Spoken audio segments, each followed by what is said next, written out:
Hello there, you're watching the press preview, our first look at what's on the front pages as they arrive. Over the next half an hour, we'll see what's making the headlines with the Daily Mirror columnist Susie Boniface and the Conservative commentator Tim Montgomerie. So a very good evening to both of you. Hello. So let's take a look first at what's making the front pages. And the Financial Times leads with the former Scottish First Minister Alex Salmond's re-emergence onto the political stage with the formation of his new Alba party. The Telegraph reports that starting in September, people over the age of 70 will be given a third COVID-19 jab to boost their immunity. According to the Eye, the manufacture of the vaccine has led to a number of scientific discoveries which will bring about massive changes in how other viruses, as well as cancer, diabetes and cystic fibrosis, are treated. The Times hears that in an effort to stimulate spending, the government will allow high street shops to stay open until 10 p.m. once lockdown is loosened. PM, our first taste of freedom, but be safe, is the headline in The Express. The Mirror understands the Duchess of Cambridge has written a personal letter of condolence to the family of Sarah Everard, who was found dead after she went missing in South London 3 weeks ago. Thousands of call centre staff could be monitored while they work from home, including monitoring whether they're eating or looking at their phones or leaving their desk. That's according to The Guardian. And The Star reports on a plan to move the container ship blocking the Suez Canal using the power of the mind. That's one theory I hadn't seen. Susie Boniface, Tim Montgomerie here with me tonight to go through some of those front pages. And Susie, lots of different stories actually around tonight. But you've picked out the Financial Times, and I'm sure this story will pop up in the papers somewhere, in all the papers. And this is the announcement today by Alex Salmond that he's launching a new political party in Scotland. Was that a big surprise? Depends, really. Let's take this dispassionately. So if you think that there's a reason for Alex Salmond and a new political party, if you believe that there is an infinite number of potential independence votes in Scotland and that Alex Salmond himself can draw them out of people who would otherwise be swing voters. There is no point to it, and it's merely just splitting the vote if you think he's so unpopular north of the border that it's not going to work and he's just going to split the existing finite independence vote two different ways. Now, it's worth bearing in mind that Alex Salmond's current popularity rating in Scotland is approaching that of Boris Johnson's. It's pretty low. It's minus 44, the last one I saw. Boris Johnson's at about minus 50. So the fact that Alex Salmond thinks he could be able to lead a new political movement of some kind up against the long-established SNP with long-established independence nationalist credentials is laughable, really. This is one man's ego, a psychodrama that he's got going on with Nicola Sturgeon. He's decided, firstly, that she should have intervened in inquiries into whether or not he'd sexually harassed women. Secondly, that she was no longer fit for office because of the way she had refused to intervene. Then that got overruled, and she is still fit for office, apparently. And now he's launching a party which is going to only split her vote, potentially mean that the SNP need to get rid of her because he's going to cause more problems for her. It's one man's egotistical, desperate need for attention and publicity. It's not going to achieve anything very much for the Scottish independence movement. And I can't remember who it was. Tim probably remembers the person who said that a period of silence from you would be welcome. Alex Salmond really needs to just shut up and sit down for a bit until everyone's forgotten what an absolute piece of work he's been. OK, well, certainly his political rivals have talked about it being a vanity project. And yet, while his personal polling isn't great, Tim, he is a big and very affluent, unlike me, getting the sentence out, and powerful political figure, isn't he? And he would say that this is a bid for a supermajority for independence. He said he's not out to rival the SNP, he's out to complement it. Well, look, there are complicated reasons why, because of the Australia and because of the Scottish voting system, there may be benefits to independence through having an extra party. But I think that's going to be considerably outweighed by the simple fact, and I think we all know why Alex Salmond has launched this party. He's still got this huge grudge against Nicola Sturgeon. And I think there is a real danger for the SNP, for the nationalist cause, that this continuing psychodrama between Salmond and Sturgeon will become quite a significant part of the campaign. And so the SNP won't be talking about what they want to, their vision for Scotland. They'll be talking, sort of a tit-for-tat argument between the two former leaders of the SNP. So it's hard to predict. It's a surprise for all of us that this happened today, but I can't think it would be overall good for Nicola Sturgeon and the independence movement. Well, yes, and it does get us all talking about the issue of Scottish independence again, doesn't it, Susie? And within this article in the Financial Times, some people talking about whether or not a vote should be allowed to happen. Yeah, John Major's written in the paper about the fact there should be, if Scotland is going to be determinedly wanting to have a vote on this, then they should be allowed to do so. The movement for independence has had a massive boost basically in the past year. The graphs have all gone straight up because of Boris Johnson's handling of the pandemic compared to Nicola Sturgeon's mostly. And so he says, they're going to have a vote if they really, really want one. And then he argues that, fact and reason will, he is sure, win the day for staying in the Union. But that's exactly the plan that he had for the EU referendum. Look how that turned out. Tim, what do you make of that? Well, when David Cameron was leader, John Major was really almost the unofficial spokesman for the Prime Minister. When David Cameron had a message that he wanted to go out there ahead of when he was willing to say it, he used John Major. The relationship between John Major and Boris Johnson is completely different. It's not a happy relationship. So this is very much John Major freelancing. I think there is a division in number 10 as to whether they should grant a referendum or not. But I think quite rightly at the moment, the whole focus of Downing Street is on the run-up to the parliamentary elections in Scotland, because if we can deny, and they can deny, the unionist parties can deny the nationalists a majority, then it's a moot question. And I think there is every possibility now, partly because of the Salmond candidacy, partly because of the divisions in the SNP after the whole business we've been going through over the last few weeks. There's every possibility of denying the SNP a majority. Oh, well, it'd be fascinating to see. Let's move on to a couple of COVID-19 related stories that have made the front pages, different angles. The Daily Telegraph, first of all, their headline is "Over 70s to get booster jabs from September." Is this a big surprise, Susie? I mean, we understand that the government says that we're going to hit those targets that it's set for everyone to get 2 doses of the vaccine, but they're talking about a 3rd booster jabs, aren't they, here? Yeah, and to be frank, I've read this story, I think it must about a dozen times in different newspapers in the course of the past few months.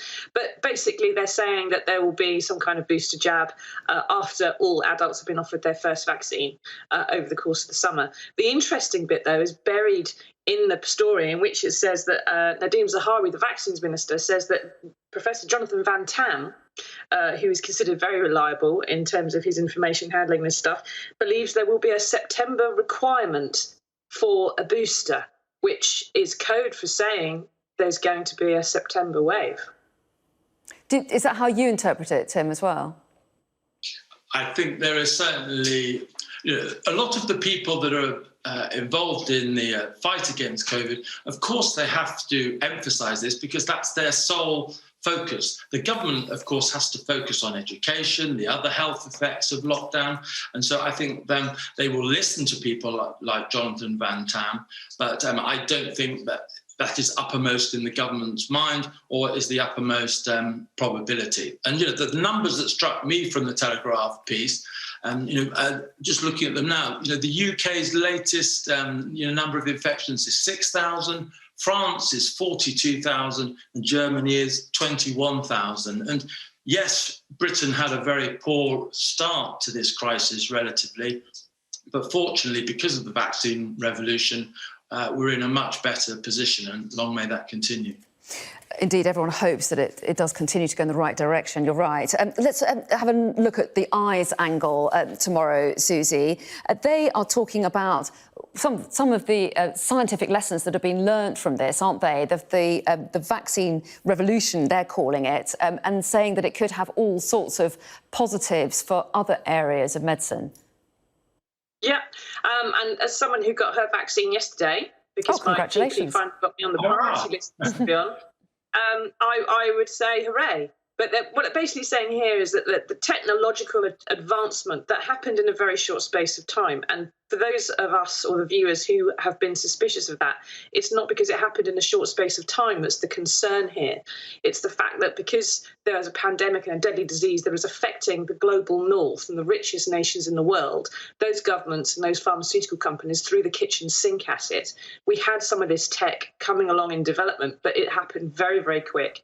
And because there was a pandemic, it could be tested on 20,000 people very, very quickly, which, of course, other diseases, you've got to wait a long time before you can have trials on 20,000 people with a vaccine. So what you've got here is some amazing advancements that have happened very, very quickly because of the terrible situation we found ourselves in. And they think now they're going to be able to use that same kind of portmanteau of using a denatured virus or using a way that they can program the RNA in your immune system, not the DNA, your genetic code does not get altered, the messenger RNA, to go and tackle other problems. And, there are lots of things in our bodies that go wrong because there's a way that the cell is communicating its function using its RNA, and it comes out wrong, whether that's diabetes, whether it's epilepsy, whether it's heart disease, whether it's cancers. And if they can fix that, the way that the cells actually communicate and perform their function with one little jab, then, perhaps the world's our oyster. Well, yeah, certainly would be very hopeful, wouldn't it? We're going to take a break right there, though. Lots to talk about, though, very shortly, including what impact does video calling have on teamwork? Technology permitting, we're going to be discussing that in a moment.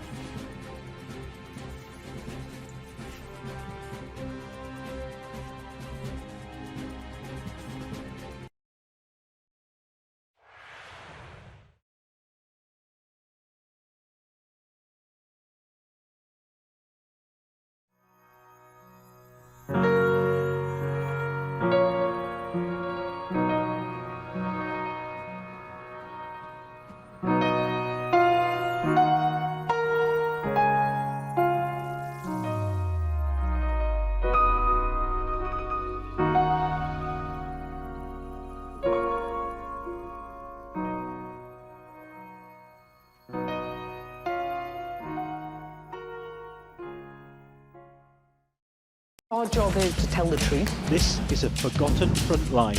They are dying here. Here it comes. Cut. Boy, have we got some interesting ways of showing you what's going on. Their message to us, get ready. Nothing like apocalypse. Instructing you to stay at home. I can't believe we did that. It's pretty special, isn't it? We should protect our heritage. Unfortunately, it will become part of Azerbaijan. This monastery is under the protection, for now, the next 5 years at least, of Russian peacekeepers. I'm Diana Magny, and I'm Sky's Russia correspondent, based here in Moscow. I witnessed the despair of the Armenians in Nagorno-Karabakh who were digging up the soil of their dead relatives. It's Armenians who've abandoned these villages now. Quite what their strategy is, I'm not sure, but they have made some arrests already today. They can't kill everyone, they can't shoot everyone, they can't arrest everybody. We take you to the heart of the stories that shape our world. I mean, this clearly says, I love Hitler. Are you saying that doesn't say Hitler?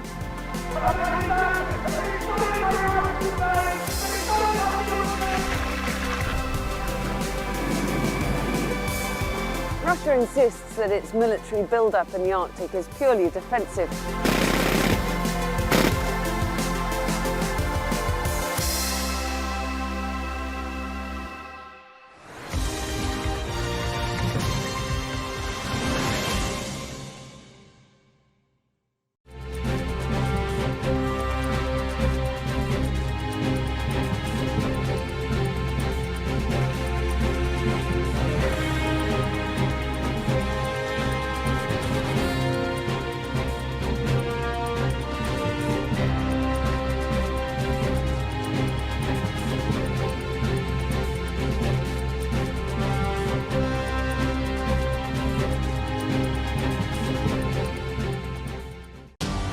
For the early risers. We examine the story beyond the headline. For the knowledge seekers. Welcome to Divided States. For the straight talkers, the curious, and the ones who want to be entertained. Backstage, Sky News' entertainment podcast. For wherever you are. Welcome to Sophie Ridge on Sunday podcast. For the ones who want to know more. Welcome to the All Out Politics podcast. For the listeners. From Sky News Storycast.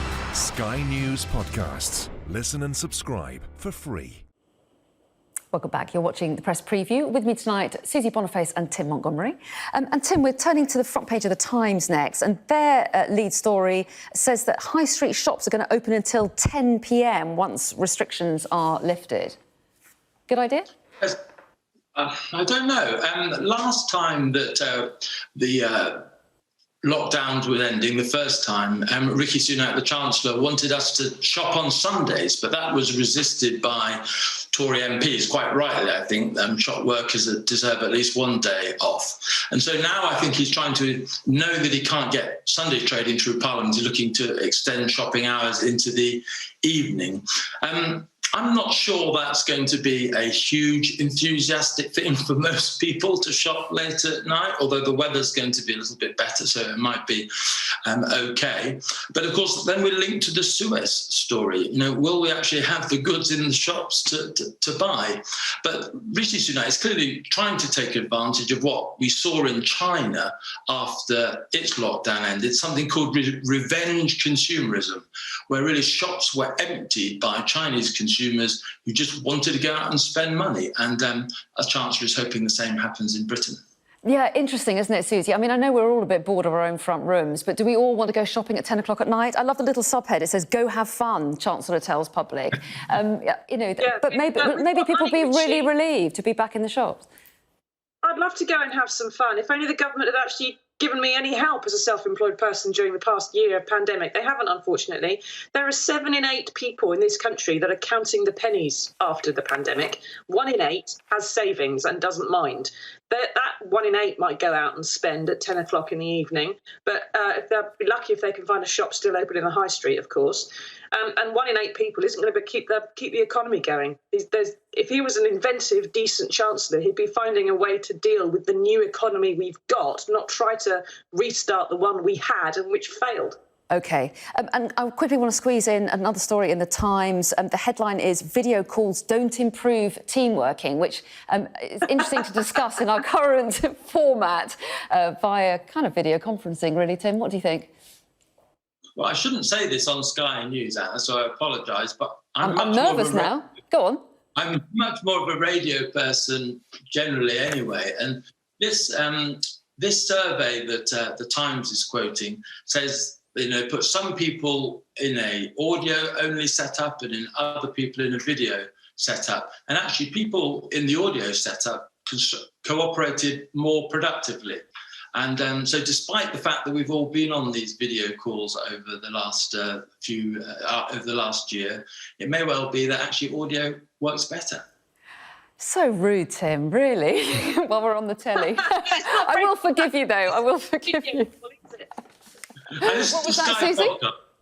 Go on, Susie. What was that, very quickly? I've been using video calling to teach students over Zoom, and I'm doing it from an area that's got really poor broadband coverage. So the fact that the cameras don't always work has caused real problems because we don't have a government that's subsidised proper fibre rollout across the country. But I like having to look at people's backgrounds and seeing what they've got on their walls. And I'm worried about Tim's very bare cell that he seems to have been locked in there with some sticks. But, you know, I like having some extra detail. I want you focused on the stuff, not on my backdrop. Or you've got too much clutter in your backdrop. There's too much. This is a working journalist desk, Tim. I'm going to have to break it up, aren't I? It's functional. This is tidiness. We've got background wars going on. Oh, I'm nervous when you hold things up. I don't know what it's going to say. Anyway, we are out of time. Susie and Tim, good to see you both. I'll see you again at 11:30, I'm pleased to say. See you then. And before we go, if you've missed any of the press preview tonight, it will be available shortly and every night on our YouTube channel. Meanwhile, coming up next on Sky News at 11, Sky News reveals evidence of mass rape by soldiers in the war in Ethiopia. That coming up, and all the top stories.